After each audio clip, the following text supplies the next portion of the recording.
काल तुम्ही नाराज असल्याची चर्चा होत्या बाबत पदावरून पालकमंत्री स्वतः नाराज आहेत अशा देखील बातम्या होत्या, अशी चर्चा आणि काय खरं सत्य? बघा, काल पालकमंत्री म्हणून मी नाराज होतो, प्रेसला गेलो नाही, मग काहीतरी वेगळे विचार आहेत का, अशा सर्व बातम्या आपल्या माध्यमातून चालत आहेत.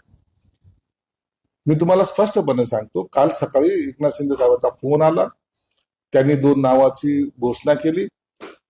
एका नावाला मी थोडासा विरोध केला, हे सत्य आहे. परंतु जेव्हा दुपारी त्यांनी फायनल आदेश काढला आणि मला सांगितलं की आपल्याला त्याच नावाला आपल्याला संमती द्यायची, आणि त्या पद्धतीने आम्ही राजेंद्र जंजाळच्या नावाला संमती दिली.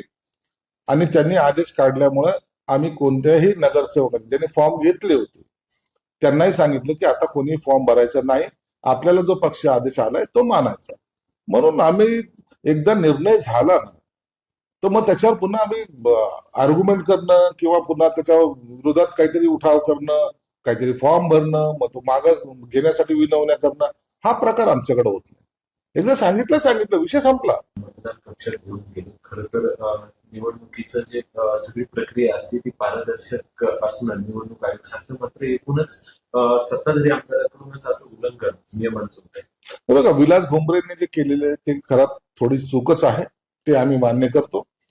परंतु इमोशनली किंवा आपला चल बाळा मतदानाला जाऊ अशा पद्धतीने त्यांनी त्या विचार न करता मुलाला घेऊन गेलं होतं. त्या मुलाला काय माहिती कोण कशाची कोणती निवड, कोण काय आहे आणि काय बाकी प्रक्रिया असते, म्हणून त्याने घेऊन जाऊन फोटो काढणे हाच फक्त त्याच्या मागचा त्यांचा हेतू होता. परंतु खऱ्या अर्थाने त्यांची कोणती थोडी चूक झालेली, त्याची मी दिलगिरी सुद्धा व्यक्त करतो. असा प्रकार व्हायला नको, आणि तोही लोकप्रतिनिधीकडून व्हायला नको होता, हे तेवढं सत्य आहे. म्हणून आता झालंय ते मुलांच्या बाबतीत आहे, ते काही बोगस मतदान किंवा इतर बाबी नाही त्याच्यात.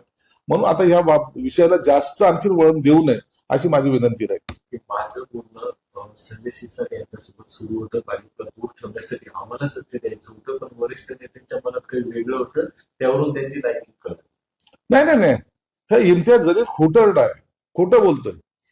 माझं कधीही त्याच्याशी बोलणं झालं नव्हतं, आणि मला वरच्या लेवलला विचाराची सुद्धा आवश्यकता नाही. या गोष्टी एमआयएम बरोबर जायची गरज नाही, हे मी स्पष्टपणे पहिल्यांदा सांगितलं.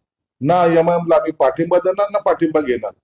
त्यांची तर खुल्या अशी ऑफर होती की शिवसेनेने त्याचा उमेदवार उभा करावा, आम्ही त्याला पाठिंबा देऊ. अरे तुझ्या पाठिंबा घेणार आम्हाला काय इंटरेस्ट आहे, सत्तेसाठी थोडी जलमलो आम्ही. म्हणून आम्ही त्याचा पाठिंबा घेणार नव्हतो म्हणजे नव्हतो, हे स्पष्टपणे आहे. म्हणून आमची लायकी पक्षामध्ये काय हे आम्हाला माहिती.